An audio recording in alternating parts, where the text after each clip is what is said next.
దేవుని కుడిపార్శ్వమున కూర్చుండి ఉన్నాడు. ఈ మాట, ఆ దేవుని కుడిపార్శ్వమున కూర్చుండి అనే మాట కొత్త నిబంధనలు కానీ పాత నిబంధనలు కానీ దగ్గరగా 9 సార్లు రాయబడింది. ఆయన మనకు ప్రధాన యాజకుడు కదా, హెబ్రీ పత్రికలు రాస్తాడు కదా, ఆయన మనకి సరిపోయిన వాడు, ప్రధాన యాజకుడు కదా. యాజకుడు ఎప్పుడు కూర్చోడండి. పాత నిబంధన దినాల్లో ఎప్పుడు యాజకుడికి కూర్చోనంత తీరిక ఉండదు. ఎందుకంటే యాజకుడి పని ఏంటి? మనిషికి దేవునికి మధ్యవర్తి కదా. మనుషులు పాపాలు చేసి వస్తాడు, ఎవడొకడు వస్తారు, అయ్యా ఇదిగో పాపం చేసేది, ఇదిగో ఈ గొర్రెపిల్ల తీసుకొచ్చింది, ఆయన వధిస్తాడు, బలిపీఠం మీద చెమ్ముతాడు. అంతలోకి అది అయిపోయింది, ఇంకా కూర్చుని అక్కడ బలిపీఠం దగ్గర యాజకుడికి కూర్చోవడానికి ఆ స్టూల్ ఉండదంట, అక్కడ స్థలం ఉండదంట. ఎందుకంటే కూర్చునే తీరిక లేదు. ఎందుకంటే ఒకళ్ళ తర్వాత ఒకళ్ళు బలులు అర్పించడానికి వస్తూనే ఉంటారు. కానీ ఇక్కడ ప్రధాన యాజకుడైనటువంటి ప్రభు దేవుని కుడిపార్శ్వమున కూర్చుండి ఉన్నాడు. ఎందుకు కూర్చుండి ఉన్నాడో తెలుసా అండి? ఆయన చేయవలసినటువంటి పని అంతా కూడా అయిపోయింది. ఆయన సమస్తాన్ని సంపూర్ణం చేసినాడు. ఇంకా చేయవలసినటువంటి పని ఏమి లేదు. ఆయన చేయవలసినటువంటి పని ఏమీ లేకుండా సంపూర్ణం చేశాడు. కాబట్టి ఇంకా పాపముల విషయమై బలి ఇక లేదు. చదవండి మాట. హెబ్రీ పత్రిక 1వ అధ్యాయము 3వ వచనం. హెబ్రీ పత్రిక 1వ అధ్యాయము 3వ వచనం. హెబ్రీ పత్రిక 1:3. చదవండి.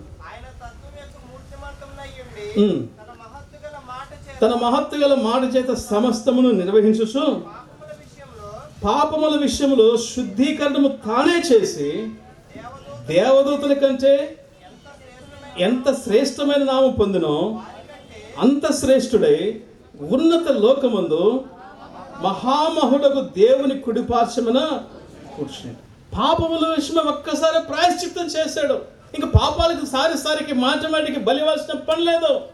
ఆయన పరిపూర్ణమైన అధికారం కలిగిన వాడే, పరిపూర్ణమైన పనిని సంపూర్ణం చేసిన వాడే విశ్రాంతిగా. ఎప్పుడు మనం కూర్చుంటాం? ఎప్పుడు మనం కూర్చుంటాం? పనుల మధ్యలో కూర్చుంటారండి ఎవరన్నా? మీరు పనుల మధ్యలో ఎప్పుడన్నా కూర్చుంటారా? ఎప్పుడు కూర్చుంటాం? పని అంతా ఒక కొలిక్కి వచ్చిన తర్వాత, పని అంతా ఒక లెక్కలోకి వచ్చిన తర్వాత అప్పుడు విశ్రాంతి. అరే కొంచెం ఫ్యాన్ అయ్యరా, స్పీడ్ పెట్టు అంటారు కదా. ప్రభు కూడా మనం చేయవలసినటువంటి పని అంతటినీ సంపూర్తి చేసి కూర్చున్నాడు. ఆయన సంపూర్తి చేశాడు. రెండోది, ఎక్కడ కూర్చున్నాడు? ఆయన దేవుని కుడిపార్శ్వము అనేది ఎప్పుడు కూడా ఇట్ షోస్ ద అథారిటీ.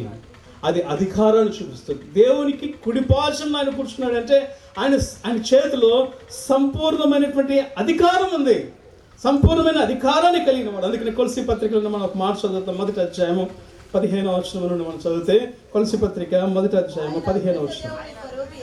ఆయన అదృశ్య దేవుని స్వరూపి అయి సర్వ సృష్టికి ఆది సంభూతుడై ఉన్నాడు.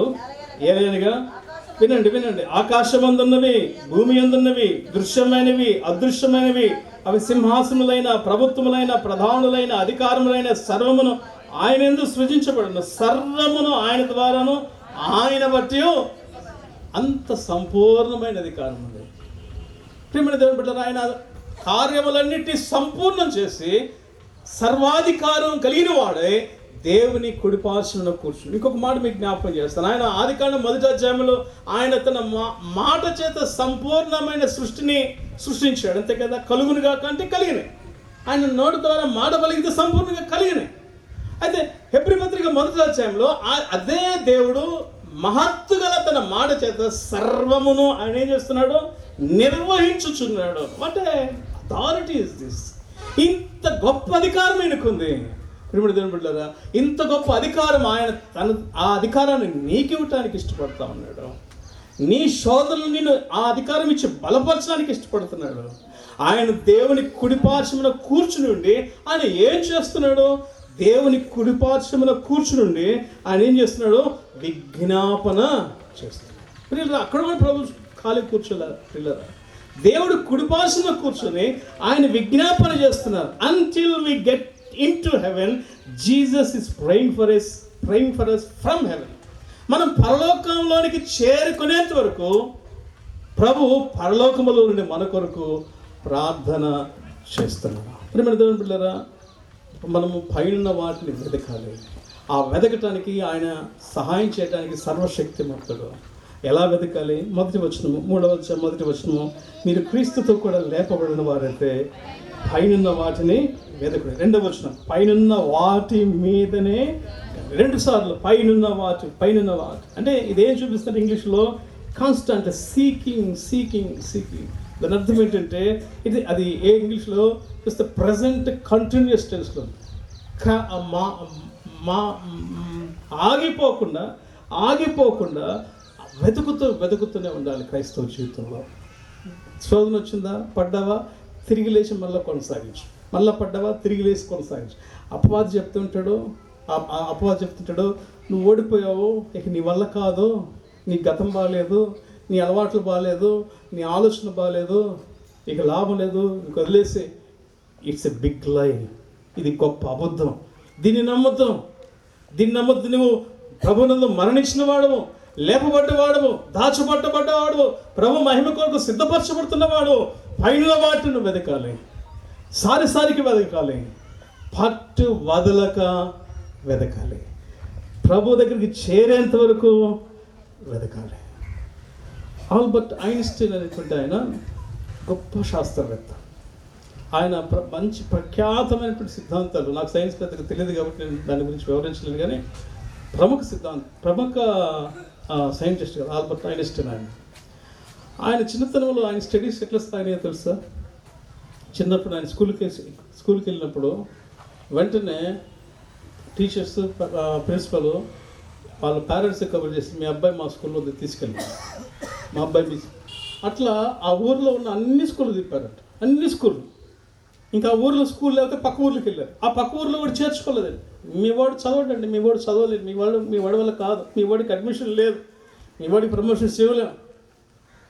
వాళ్ళ తల్లి పట్టు వదలక ఆ బిడ్డ మీద కాన్సన్ట్రేట్ చేస్తుంది. ఇవాళ ఆల్బర్ట్ ఐన్స్టీన్ కనుక్కున్నటువంటి సిద్ధాంతాల మీద ప్రపంచం నడుస్తుంది. పిల్లగా పైన వాటిని వెతుకుతా. ఓడిపోయావా, పడిపోయావా, బలహీనపడ్డావా, నీ కొరకు కుడి పార్శ్వమున సర్వశక్తితో ప్రభు కూర్చున్నాడు. నిరాశపడుతున్నావా, నీ కొరకు దేవుని కుడి పార్శ్వం కూర్చుని నీ కొరకు విజ్ఞాపన చేస్తున్నాడు. పరలోకాన్ని గురించి తెలుసుకుందా. నువ్వు మృతి పొందిన వాడవు, నువ్వు లేపబడ్డవాడవు, నువ్వు దాచిపెట్టబడ్డవాడు, మహిమ కొరకు సిద్ధపరచబడబోతున్నవాడు. ఒకవేళ ఇంకా ఈ అనుభవాలు ఏవి కూడా నీ జీవితం లేకపోతే ప్రభు దగ్గరికి రాయిపోయాడు. ప్రభు, నా జీవితంలో ఈ లోకమైన సమస్తం సర్వం అనుకుంటున్నా, నా కోసం పరలోకం అనేది ఉంది అని తెలుసుకుని నాకు కూడా 4 అనుభవాలు తెచ్చాను. ప్రభు దగ్గరికి వస్తే, ప్రభు దగ్గర నీ పాపల విషయం పశ్చాత్తపడితే ప్రభు నీ పాపలు క్షమిస్తాడు. రక్షించబడిన సహోదరి, ఈ 3 అంతల అనుభవాలతో మనం నింపబడి 4వ అనుభవం కొరకు సిద్ధపరుస్తున్నాం. ఆయన రాకడ కొరకు ఆశతో ఎదురుచూస్తాం. ఆపేక్ష కలిగిన వారు ఆశతో ఎదురు చూస్తూ ఆయన మన కొరకు సిద్ధపరిచిన ఆదేశాల గురించి మరింత ఎక్కువగా తెలుసుకుందాం. ప్రార్థన చేద్దాం. దయగల తండ్రి, మీ ఘనమైన పాదాలు కొందనాలు చూపిస్తాను. మరొక మా జీవితాన్ని ప్రేమించారు ప్రభా. ఈ లోకంలో ప్రభా పాపంలో శాపంలో ఉండగా మమ్మల్ని కనికరించి మా కొరకు ఈ లోకానికి వచ్చి మా విమోచన క్రైదన కొరకు మీ ప్రాణాన్ని బలిగా అర్పించారు ప్రభా. మమ్మల్ని ప్రభా మీతో పాటు శిలువలో మరణించినట్లుగా, పాపానికి మరణించినట్లుగా చేశారు. మీతో పాటు పునరుద్ధానంలో తిరిగి లేచినట్లు చేశారు. మా జీవాన్ని దాచిపెట్టారు. మహిమ కొరకు మమ్మల్ని సిద్ధం చేస్తున్నారు. మా కొరకు సిద్ధపరుస్తున్న పరలోకాన్ని బట్టి మీకు వందనాలు చెల్లిస్తాం తండ్రి. ఇంకెవరికైతే ఇలాంటి అనుభవం లేదో అటు వారి అనుభవాలను నడిపించండి. ఎవరైతే ఈ యొక్క పైన వాటిని వెతికి విషయంలో వేసారిపోయి నిరాశపడిపోతున్నారో మీ పారమైన శక్తి చేత బలపరిచి ధైర్యపరచమని ఆయన పరలోకాన్ని గురించిన మరిన్ని విషయాలు తెలుసుకోవడానికి మాకు సహాయం చేయమని, యేసుమితబడిన వాక్యాన్ని నీరు కట్టి ఫలింపచేయమని యేసు ప్రభువు శక్తిగల నామములో స్తుతించి ప్రార్థన చేస్తున్నాం తండ్రి. ఆమేన్.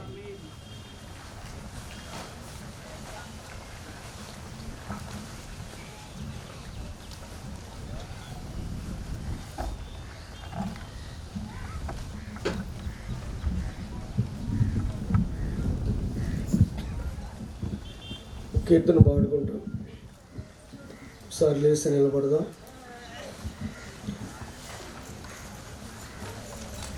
యవన బిడ్డలు కొంచెం వాటర్ కావాల్సిన వాళ్ళకి వాటర్ ఇవ్వండి. అక్కడ కీర్తన పాడే లోపల మళ్ళీ వచ్చింది.